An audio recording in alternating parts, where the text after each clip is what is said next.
பசியா ருசியா? பசி தானே முக்கியம். ருசியை பார்த்தா ஆகுமா? சோறு தானே முக்கியம். என்னதான் நம்ம ருசியாக சாப்பிடணும், நம்மளுக்கு வேண்டியது தான் சாப்பிடணும் அப்படின்னு சொல்லிட்டு ஈகோ பிடிச்சி இருந்தாலும் ஒரு கட்டத்துக்கு மேலே வயிறு ஏமா நீயாவது உன் ஈகோ அது போமா, எனக்கு சோறு தாமா வேணும் அப்படின்ற மாதிரி தான் கேட்கும்.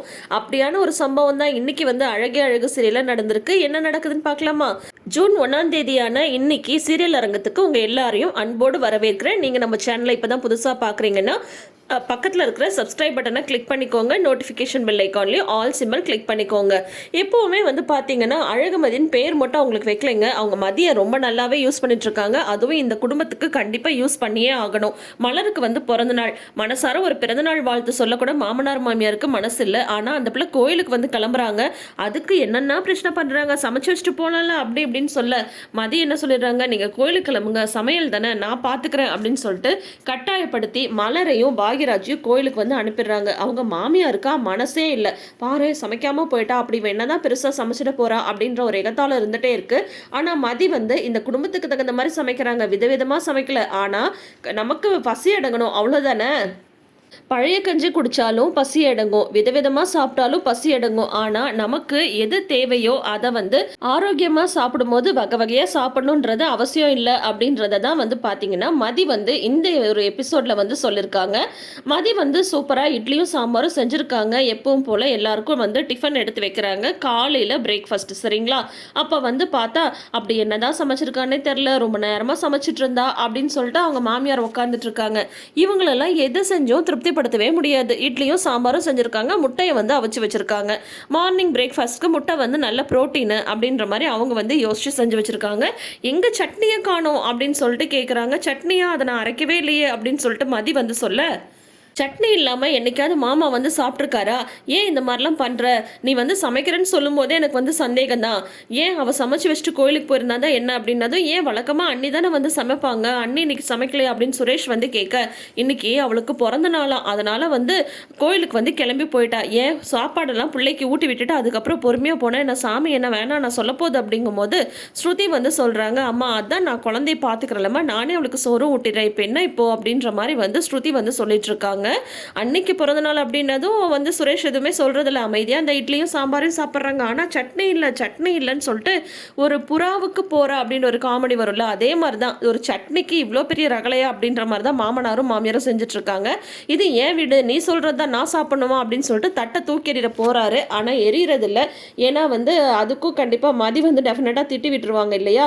எப்பவுமே எவ்வளோ கோவமாக இருந்தாலும் நம்ம சாப்பிட்ற தட்டை சாப்பாட்டை எப்பவுமே தூக்கி எறியவே கூடாதுங்க. குழந்தைங்களுக்கும் இந்த விஷயத்த நம்ம சொல்லி சொல்லி வளர்க்கணும் இல்லையா. அன்னலட்சுமிக்கு நம்ம கொடுக்க வேண்டிய மரியாதையை கண்டிப்பாக கொடுத்தே தான் ஆகணும். நம்ம சாப்பிட்ற அரிசியில் நம்மளோட பேர் எழுதியிருந்தாதான் அந்த சாப்பாடே அன்னைக்கு நம்ம சாப்பிடுவோமா இல்லையா. அப்படி இருக்கும்போது இவங்க ரெண்டு பேரும் வீம்பு பிடிச்சிட்டு சாப்பிடாம எழுந்து போயிடுறாங்க. சட்னி இல்லைன்னா நாங்கள் சாப்பிடவே மாட்டோம் அப்படின்னு சொல்லிட்டு கிளம்பி போயிடுறாங்க. ஆனால் பசியாக ரெண்டு பேருக்கும் பயங்கர பசியாக இருக்குது. கோயிலுக்கு போகிறவங்களும் வந்துட்டாங்க. வரும்போதே பார்த்தா அவங்க மாமியார் வெளியில் உட்காந்துட்டு இருக்காங்க வாசல்ல.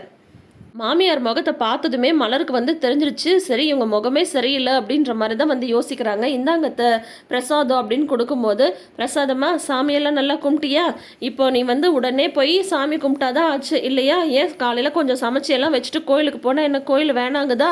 அவள் என்ன பண்ணா தெரியுமா, நாங்கள் இன்னும் சாப்பிடாம உட்காந்துட்டு இருக்கோம் அப்படின்றாங்க. ஏன் மதி சமைக்கிறேன்னு சொன்னாலே சமைக்கலையாத்த அப்படின்னு மலர் கேட்கும்போது, அவள் சட்னியே வைக்கவே இல்லை, வெறும் இட்லியும் சாம்பாரையும் செஞ்சு வச்சுருந்தா, அப்புறம் முட்டையை அவிச்சு வச்சுருந்தா. கேட்டால் முட்டை தான் ப்ரோட்டீன், காலையில் அதை தான் சாப்பிடணும்னு சொல்கிறா. காலையில் எப்படியாவது யாராவது முட்டை சாப்பிடுவாங்களா சொல்லு?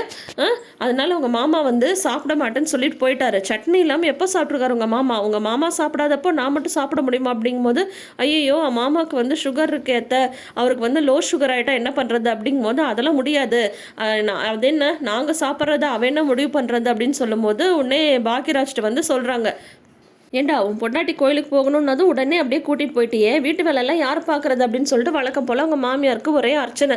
சரி சரி இருங்க நான் போய் சட்னி அரைக்கிறேன், நீங்களும் மாமாவும் சாப்பிடுவீங்களா அப்படின்ட்டு மலர் உள்ளே போக, அப்போ மதி தடுத்துட்றாங்க. எதுக்கு இப்போ சட்னி அரைக்கிறீங்க அப்படின்னதும், ஐயோ உங்கள் சட்னி இல்லைன்னா சாப்பிடவே மாட்டாங்க மதி, பாரு அவங்களுக்கு சுகர் வேறு இருக்குது, அதுக்கப்புறம் அவங்களுக்கு ஏதாவது மயக்கம் வந்துட போகுது, உடம்புக்கு முடியாமல் போயிட போகுது அப்படின்னதும், அதை பாருங்கள் அவங்க மிரட்டி தான் உங்களை பணிய வைக்கிறாங்க. அப்படி அவங்களுக்கு பசிக்குதுன்னா இங்கே ஒன்றும் சாப்பாடு இல்லாமல் இல்லையே, இட்லி சாம்பார் செஞ்சு செஞ்சு தானே வச்சுருக்கேன், அதை அவங்க வந்து சாப்பிட்டோம் அப்படிங்கும்போது அவங்கள அடமாக சட்னி அரைக்கக்கூடாதுன்னு சொல்லிடுறாங்க. இங்கேயா அவங்க மாமனாருக்கு வந்து கையெல்லாம் நடுங்க ஆரம்பிச்சிடுது, லோ சுகர் ஆகிடுச்சு, சாப்பிட்ணும் இல்லையா அப்படிங்கும்போது உடனே பாக்யராஜை வர சொல்லி மலர் வந்து சட்னி அரைக்கிறேன்னு சொன்னால் போனவளையும் இன்னும் காணும் அப்படின்னு சொல்லும்போது, நீ வேணால் ஹோட்டலுக்கு போய் வாங்கிட்டு வா, அப்படி ஒன்று யார்ட்டும் கெஞ்சி கேட்டு சாப்பிடணும்னு எனக்கு அவசியம் இல்லை அப்படின்னு சொல்லிட்டு ராகவன் வந்து சொல்ல, பாக்யராஜ் சொல்கிறாரு ஹோட்டலுக்கு போய் சாப்பாடு வாங்கிட்டு வரணும்னா இன்னும் 1/2 மணி நேரம் ஆகிடும்ப்பா அப்படிங்கிறாங்க. ஏன்டா 1/2 மணி நேரம் ஆகும்னது? ஆமாம், போக வர ஒரு 1/2 மணி நேரமாவது ஆகும்ல, அங்கே அவங்க பார்சல் வேறு கட்டி தரணும்ல அப்படின்னு சொல்லிட்டு கேட்குறாங்க. இங்கே மதி வந்து திட்டிகிட்டு இருக்காங்க மலரை, நீங்கள் தான் விதவிதமாக வந்து அவங்க ஒன்று கேட்டால் 4 செஞ்சு செஞ்சு கொடுத்து பழக்கி வச்சுருக்கீங்க, அப்படியே அவங்களுக்கு வந்து லோ சுகர் ஆகுது அப்படின்ற மாதிரி இருந்தாலும் அவங்களுக்கு வேண்டிய சாப்பாடு வீட்டில் வந்து இருக்குது அப்படின்னு சொல்கிறாங்க. உடனே வந்து நம்ம மலரையே வந்து சாப்பாடு கொண்டு வந்து தர சொல்கிறேன் அப்படின்னு சொல்லிட்டு பாக்யராஜ் வந்து சொல்ல, அந்த இட்லியும் சாம்பாரையும் தட்டில் வந்து போட்டு கொடுக்குறாங்க மதி. நீங்கள் இப்போ இதையே கொண்டு போய் கொடுங்க, அவங்க சாப்பிட்றாங்களா இல்லையான்னு மட்டும் பாருங்க அப்படின்னு. ஐயோ மதி கண்டிப்பாக பிரச்சனையாகும் அப்படின்னு சொல்லிட்டு மலர் வந்து பயப்படுறாங்க. உங்களோட பயத்தை தான் அவங்க நல்லா யூஸ் பண்ணிக்கிறாங்க, மிரட்டியே உங்ககிட்ட அவங்களோட காரியத்தை வந்து சாதிச்சுக்கிறாங்க, நான் சொல்கிறத கேளுங்க, நீங்கள் இந்த தட்டை மட்டும் கொண்டு போய் கொடுங்க அப்படின்றாங்க மதி.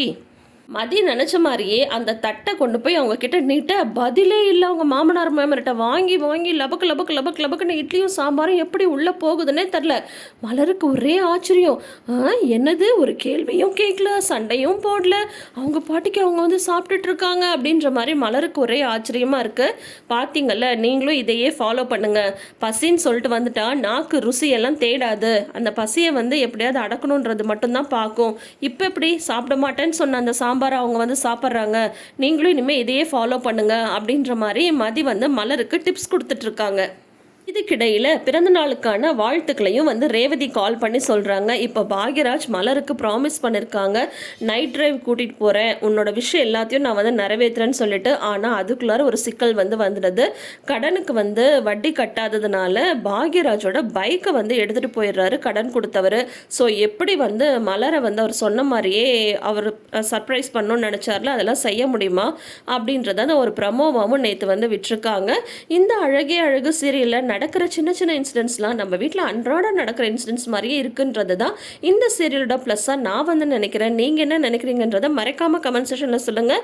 அழகுமதி அவங்களோட மதியை ரொம்ப அழகாகவே யூஸ் பண்ணுறாங்கல்ல. மலர் அவங்களோட கேரக்டருக்கு தகுந்த மாதிரி மலர்ந்த முகத்தோட சாந்தமாக இருக்காங்க. இவங்க 2 பேரில் உங்களுக்கு யார் ரொம்ப இம்ப்ரெசிவாக இருக்காங்கன்றதையும் மறக்காமல் கமெண்ட் பண்ணுங்கள். வீடியோ பிடிச்சிருந்தா லைக் பண்ணுங்கள். தேங்க்யூ.